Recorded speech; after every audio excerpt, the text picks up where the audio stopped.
일본어 문장 암기, 오늘도 몇 가지 문장과 함께 중요한 표현, 동사 등을 알아보겠습니다. 먼저 스스로 작문을 해보시고 어느 부분이 제가 설명하는 것과 다른지를 비교하시면서 공부를 하시면 훨씬 효과가 좋습니다. 첫 번째 문장은 이건 포장해 주실 수 있나요? 라는 문장입니다.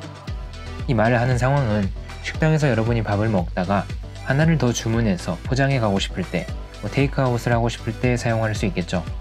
주문을 하면서 이건 포장해 주실 수 있나요? 라고 묻는 상황이죠. 일본어로 표현을 하자면 "これは持ち帰りにしてもらえますか?" 가 됩니다. 이걸 말하려고 할 때 포장하다 라는 동사를 떠올리기 쉬운데 일본에서는 음식을 싸가다, 포장해 가다 라고 할 때는 이 포장하다 라는 동사를 쓰지 않습니다. 이 무조건 모치카에리 라는 단어를 이용하셔야 돼요. 이 테이크아웃이라는 뜻이 되겠죠. 여행을 가보신 분들은 들어보셨을 거예요. 점원이 오모치카에리 데쇼까? 라고 물을 때 사용하는 그 모치카에리 라는 명사입니다. 물론 포장하다 라는 단어도 있습니다. 츠츠무 라는 단어인데요. 사전적인 의미는 무엇을 싸다, 포장하다 입니다. 이건 어떠한 물건을 포장지 등으로 포장할 때 쓰는 단어입니다.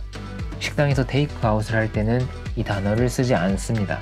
이 모치카에리니 스루 라는 말을 사용해서 모치카에리니 시테 모라이마스까? 라고 말을 해주세요. 자, 그리고 일본인도 종종 틀리는 표현이 있는데요. 자, 점원이 테이크아웃인가요? 라고 물어보는 경우가 있죠. 그때는 오모치카에리 데쇼까? 라고 물어보겠죠. 손님인 상대방이 테이크아웃을 해서 가져가는 거기 때문에 이 모치카에리라는 단어에 오를 붙여서 경어를 쓴 거죠. 이에 대한 대답으로 하이 오모치카에리 데스 라고 말을 하시면 문법적으로는 틀린 게 됩니다.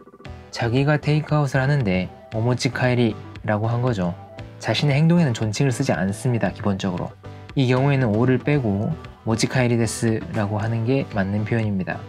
하지만 일본인들도 아무 생각 없이 오모치카에리 데스 라고 쓰는 사람들 많고요. 여러분들도 크게 고민하지 마시고 뭐가 맞는지만 알아두시면 될 것 같아요. 자, 식당에서 테이크아웃을 할 때는 모치카에리 라는 단어를 쓴다는 거 알아두시고요. 자, 두 번째 문장입니다. 서로 사생활은 간섭하지 않아 라는 표현입니다. 일본어로 표현을 해보자면 오타가이니 프라이베이트와 간쇼시나이가 됩니다. 여기서 포인트는 사생활이라는 단어입니다. 바로 떠오르는 단어는 시세카츠라는 단어가 떠오르실 거예요. 하지만 일본인들은 이 프라이베이트라는 단어를 씁니다. 시세카츠 쓰지 않습니다. 이 프라이베이트는 사용 빈도가 굉장히 높은 단어이기 때문에 꼭 외워주세요. 이 서로를 뜻하는 말은 오타가이니 라는 건 다들 아실 거예요. 간섭하다 라는 말은 간쇼스루 라는 표현을 썼죠.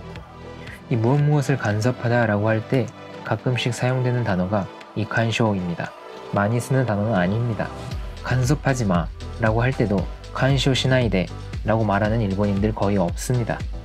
헛도이때 호시, 내버려둬, 나를 좀 내버려뒀으면 해, 이런 표현들을 많이 씁니다. 이 프라이베이트와 간쇼 시나이 라는 표현을 묶어서 외워주시면 좋을 것 같아요. 세 번째 문장으로 넘어가겠습니다. 누구에게도 알려지고 싶지 않았어 라는 문장인데요. 어떤 사실을 다른 사람들이 알지 않았으면 좋겠다는 거죠. 의외로 어려운 단어가 들어가 있지 않은데 문장을 구성해 보려고 하면 상당히 어렵습니다. 문제없이 이 문장을 표현해 내시는 분들은 일본어 실력이 뛰어나거나 이 언어적 센스가 뛰어나신 분들입니다. 일본어로 표현을 해보자면 나레니모 시라레타쿠 나갔다 가 됩니다. 여기서 포인트는 알게 되다, 알려지다 라는 표현이죠. 시루, 알다라는 동사의 수동태 표현을 써서 알려지다 라는 표현으로도 사용을 합니다. 이 시루의 수동태 표현도 있고 무엇 하고 싶다 라는 타이의 부정형 타쿠나이를 다시 과거형으로 바꿨죠. 타쿠 나갔다 라고 표현을 해줬죠. 굉장히 여러가지 형태의 복잡한 문법들이 이 문장 하나에 다 들어가 있죠. 이 문장을 무리 없이 만들어내시는 분들은 정말 일본어를 잘하시는 거라고 생각을 해요. 무엇 하고 싶지 않았다 라는 표현을 나니나니 시타쿠 나갔다 라고 통째로 외워두세요. 그리고 이 말을 하고 싶을 때 이 앞부분에 오는 단어들만 바꿔주시면 되겠죠. 자, 그리고 한 가지를 더 짚고 넘어갈게요. 이번 문장에서 나온 알려지다, 즉 다른 사람이 알게 되다 라는 동사는 이 알다의 뜻을 지닌 시르를 수동태로 표현했죠. 시라레르가 되죠. 그렇다면 알리다, 내가 뭔가를 알리는 거죠. 통보하다, 알게 하다 라는 표현은 시라세루입니다. 잘 쓰이는 건 경어체로 오시라세 구다사이, 알려주십시오, 통보해 주십시오 라는 표현으로 많이 쓰입니다. 이건 정말 많이 쓰여요. 시라레루, 시라세루 잘 알아두시고요. 다음 문장으로 넘어가겠습니다. 네 번째 문장은 연락을 기다리고 있는 상태입니다 라는 문장입니다. 자, 누군가에게 연락을 기다리고 있다는 거죠. 일본어로 표현을 해보자면 렌라크마치노 조타이 데스가 됩니다. 여기서 포인트는 렌라크마치 라는 명사입니다. 연락을 기다리고 있다. 렌라쿠 마테이루 라는 문장을 줄여서 명사로 쓰고 있죠. 일본어에는 이런 표현들이 종종 있습니다. 물론 이번 문장 그냥 렌라쿠 마테이루 조타이 데스 라고 해도 전혀 틀린 문장이 아닙니다. 하지만 일본인들 90%는 렌라크마치 라는 명사를 써서 말을 할 거예요. 간단하게 렌라크마치 데스 라고 말을 해도 괜찮습니다. 누군가에게 정보를 기다리고 있는 거라면 조호마치 라고 해도 됩니다. 자, 그리고 자동차가 신호에 걸려서 잠시 서 있는 상태를 신고마치 라고 합니다. 명사 뒤에 마치를 붙여서 무엇을 기다리고 있는 상황, 상태를 나타내는 이 표현 일본인들이 자주 쓰기 때문에 알아두세요.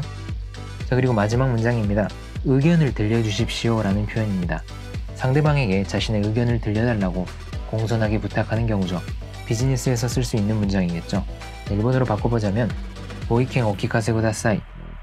상대의 의견이 듣고 싶은 거니까 이켄이라는 단어에 존경 표현인 고를 붙였죠. 자, 그리고 포인트는 들려주십시오 라는 문장인데요. 오키카세 쿠다사이입니다. 방금 세 번째 문장에서 알려주십시오 라는 문장이 시라세루 라는 동사를 써서 오시라세 쿠다사이 였죠. 마찬가지입니다. 듣다 라는 동사가 뭐겠어요? 키쿠겠죠. 그렇다면 들려주다는 키카세루가 됩니다. 이 문장에서는 상대에게 의견을 들려주세요 라고 부탁하는 경우니까 오키카세 쿠다사이가 되는 겁니다. 이 경어를 만드는 방식을 외우는 것도 좋지만 이렇게 자주 쓰이는 문장은 통째로 외워주세요. 들려주세요는 오키카세 쿠다사이입니다. 알려주세요는 오시라세 쿠다사이이고요. 이렇게 오늘도 5가지 문장을 알아봤고요. 다음 강의에서 또 다른 문장을 가지고 찾아뵙도록 하겠습니다. 감사합니다.